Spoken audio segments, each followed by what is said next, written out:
how is it that you are so much manlier than Dean yet you can't grow a beard? Well, we're going to answer that today. Carl, how is that possible? Well, first of all, there's a lot that goes into making a man. Beardedness isn't one of them like you would think. The beard doesn't make the man. It's not external features, it is what's within. I'm not saying I'm more manly than Dean. Dean is just misquoting half of the people we know. There's a concept coined by Carl Stottle himself, very philosophical concept called the spiritual beard. Don't you forget the spiritual beard. What is the spiritual beard? Spiritual beard says, okay, you're actually not disqualified on becoming a man based on innate characteristics, right? It says, no, it doesn't matter if you, Dean, like to drink hazelnut lattes. You can still be a man. Why? Because if you can't grow a beard, you're not disqualified for manhood, right? So we got what we call this garden of holiness, this beautiful patch of manhood in the soul we call the spiritual beard. Exactly. So, huge example of this, the spiritual beardedness, as we call it, is Saint Joseph, my man, spouse of the Mother of God, foster father of Jesus Christ, terror of demons. He has many titles in the church. I always picture him bearded, but it does not say a single thing about him having a beard in the Bible. In fact, we really aren't given much at all on anything he says or looks like or does. Just more or less what we can speculate based on the role he was called to fulfill in raising, defending the virginity of Mother of God, raising the boy Jesus, fleeing to Egypt, that sort of thing. And we know from his great character, or from the role he was called to fill, the great character he must have had to be able to fill that.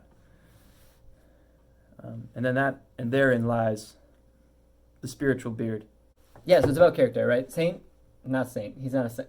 Jonathan Reyes gave a talk at Seek last year about really what constitutes manhood. And never in there did he say that it was about how you dressed, it was about your preferences, about what you liked. He didn't even say it was about like sexual orientation, right? To be straight doesn't even mean, oh, you are more manly if you are a straight man. No, it's about character. Like regardless of what you feel, you can still demonstrate character.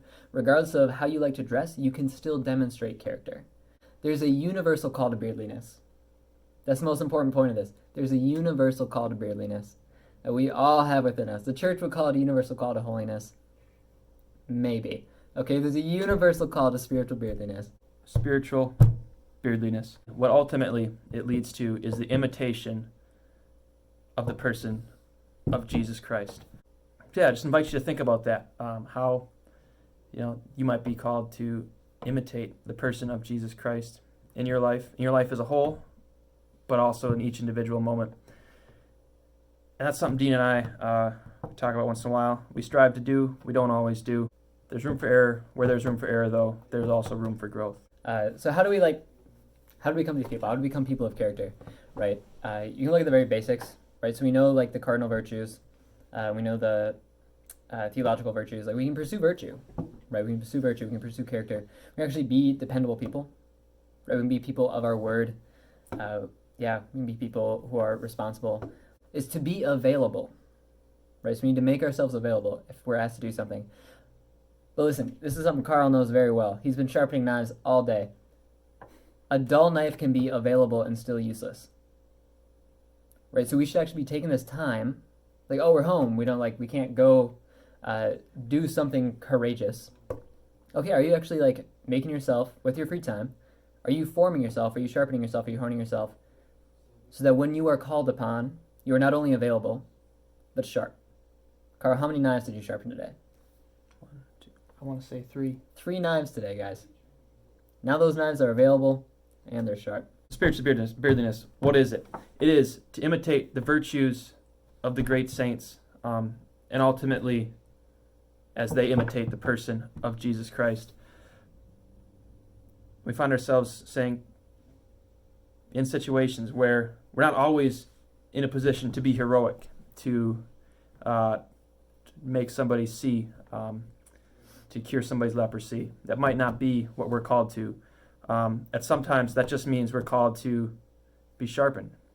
Spend time each day in prayer. Stay sharp. Stay ready. Yeah, from both of us here. We're Dean and Carl. Thanks for watching. Let us know if there's anything you want to hear Dean and Carl ramble about. This was fun. This is a fun video to make. Let us know if there's anything like you want us to talk over, anything you want to hear. We are here for you.